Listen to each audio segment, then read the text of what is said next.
हम आपको सिर्फ दालू परिवार की कहानी बता सकते हैं।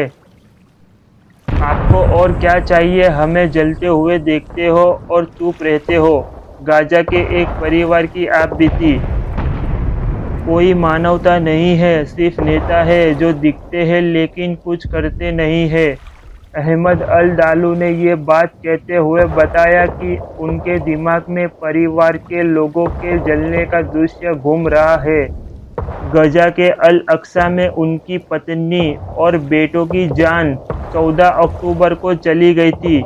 वो बताते हैं कि उनके सामने ज़मीन पर सबसे छोटे बेटे अब्दुल रहमान का शव पड़ा था। इजरायली हमले के कारण लगी आग के बाद इलाज के दौरान बच्चा 4 दिनों तक तड़पता रहा। अब्दुल रहमान अपनी मौत से होने से एक दिन पहले अपने पिता अहमद से अस्पताल में कहता है, चिंता मत करो पापा, डरो मत। अहमद ये सब बोलते हुए भावुक हो गए। उन्होंने कहा, मैंने 3 बार उसे अब्दुल रहमान आँख से निकालने की कोशिश की लेकिन वो वापस गिर गया। अब्दुल रहमान के बड़े भाई शाबान 19 और माँ उल्ला 37 की मौत हो गई। टेंट में लगे आग का वीडियो और फोटो सोशल मीडिया पर जारी किया गया है। अहमद के पूरे चेहरे और हाथ पर जलने का निशान है। उन्होंने कहा, मेरा दिल टूट गया, काश मैं भी जल जाता। इजरायली सेना ने कहा कि सेंट्रल गजा के दीर बला में स्थित अल अक्सा अस्पताल के पास चल रहे हमास के कमांड एंड कंट्रोल सेंटर को टारगेट किया था। हमास ने इसराइल के दावे को खारिज कर दिया था।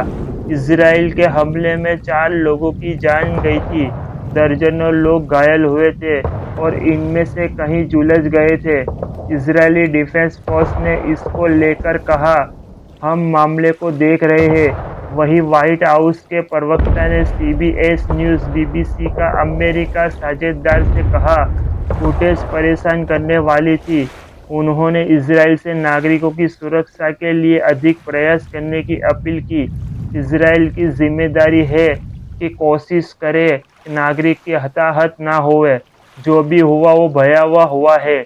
भले ही हमास नागरिकों को मानव ढाल ह्यूमन शील्ड के तौर पर इस्तेमाल करने की कोशिश में अस्पताल के आसपास कार्रवाई कर रहा है। अमेरिका और ब्रिटेन जंग की शुरुआत से ही नागरिकों को हताहत होने को लेकर कई बार चिंता जता चुके हैं, लेकिन लड़ाई में हर रोज कई लोगों की जलने की जान जा रही है और कहीं को गोली मार दी जा रही है। अधिकतर समय ऐसा होता है कि ये सामने नहीं आता। फिर ऐसा मामले मलबे में निकलते सर्वों और अस्पतालों के आते हैं। लेकिन शाबान के मौत के मामले में ये अलग, ऐसा इसलिए क्योंकि उनका एक हाथ आँख से निकलता हुआ दिख रहा था। शाबान का एक परिवार वीडियो और फोटो बाद में सामने आया तो ऐसा लड़का था जो सोशल मीडिया की ताकत के बारे में जानता था और रोज दिन चर्चा रिकॉर्ड करता था। वो सॉफ्टवेयर इंजीनियर के छात्र थे। एक बार तो वह रक्तदान करते हुए वीडियो को बना रहे, दूसरों को भी ऐसा करने के लिए प्रेरित करते दिख रहे थे। हमने कहीं घायलों को देखा है, कहीं बच्चों को खून की जरूरत है। हमें सिर्फ सीज फायर नहीं और इस तार से अंत चाहते हैं। चिल्ला रहा था कोई, मुझे जाने दो।